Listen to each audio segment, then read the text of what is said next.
Al-Quran dan hadis sebagai pedoman hidup. Setiap manusia membutuhkan pegangan hidup yang akan menuntut kepada jalan yang lurus dan terarah, ibarat orang yang akan menuju suatu tempat namun dia tidak tahu di mana tempat yang akan dia tuju.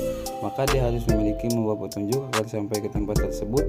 Misalkan catatan alamat atau di zaman canggih sekarang menggunakan Google Maps sebagai petunjuk untuk mencapai tempat tujuannya itu.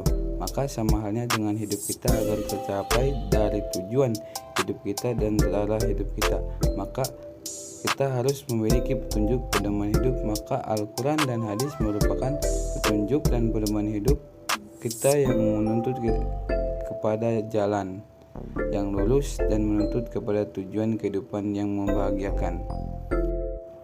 Selanjutnya, untuk memahami tentang Al-Quran dan hadis sebagai pedoman hidup, maka kita harus mengetahui apa itu Al-Quran dan hadis. Pengertian Al-Quran. Al-Quran menurut bahasa berasal dari bahasa Arab qara'a yaqra'u Qur'anan, yang artinya membaca atau bacaan, sedangkan menurut istilah Al-Quran adalah wahyu Allah yang diturunkan kepada malaikat Jibril secara berangsur-angsur sebagai pedoman kehidupan umat manusia dan bernilai ibadah bagi orang yang membacanya. Pengertian hadis.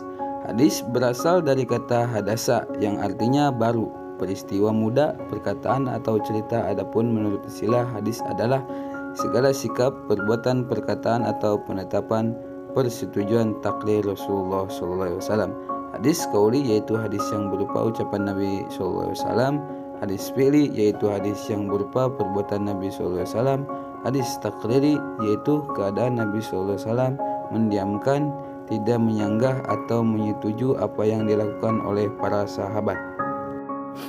Keistimewaan Al-Quran. 1. Al-Quran memuat ringkasan dari ajaran-ajaran ketuhanan dari kitab-kitab sebelumnya. 2. Al-Quran memuat kalam-kalam ilahi yang dijadikan pedoman hidup sepanjang masa. 3. Al-Quran sebagai sumber ilmu pengetahuan. 4. Al-Quran diturunkan dengan bahasa yang mudah dan dipahami dan mudah dihafal dan mudah diamalkan.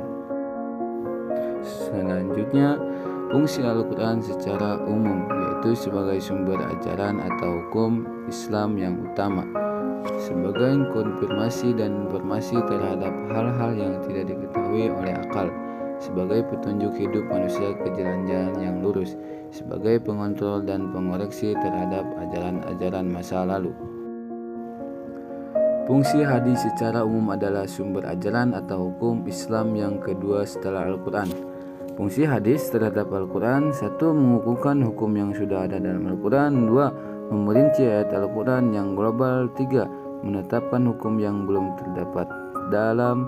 4. Membatasi keumuman ayat Al-Quran.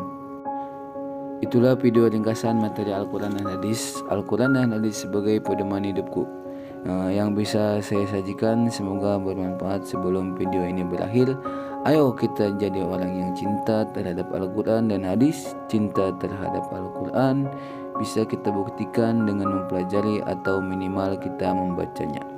Terima kasih semuanya.